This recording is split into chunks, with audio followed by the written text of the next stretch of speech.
devenir data analyst en un mois, bienvenue. Donc du coup, là, je veux faire la vidéo qui a vraiment été tant demandée. C'est vraiment partir de A à Z et montrer pas à pas comment faire un portfolio, comment postuler pour des jobs, etc. Donc du coup, la première chose qu'on va faire, c'est d'aller sur le site kaggle.com. Et donc en fait, c'est un site où on peut trouver plein de datasets pour après les analyser et créer des visualisations pour notre portfolio. Donc la première chose à faire qui est importante, c'est de définir ce qu'on veut rechercher.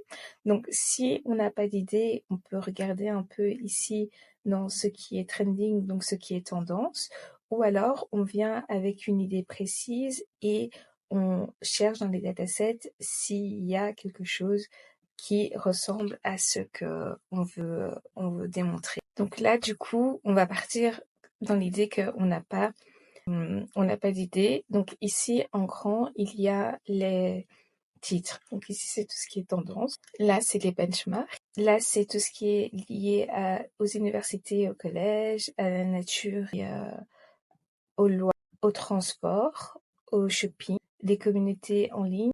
Et si on n'a pas trouvé ce qu'on veut, on peut aller plus loin dans Explore All Public Dataset. Et là, on a vraiment tout. Et donc, il faut choisir.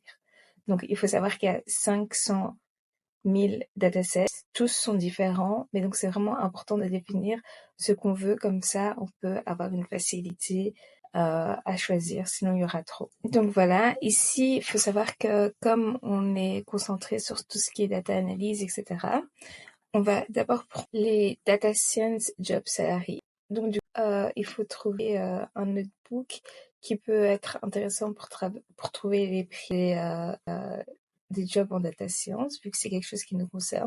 Et donc ici, on a ce premier dataset qui est intéressant. Et donc, ce qu'on fait quand on trouve un dataset intéressant, c'est qu'on peut un peu regarder ici. Donc, on voit que c'est un fichier CSV. On a déjà une petite analyse qui peut déjà un peu nous dire.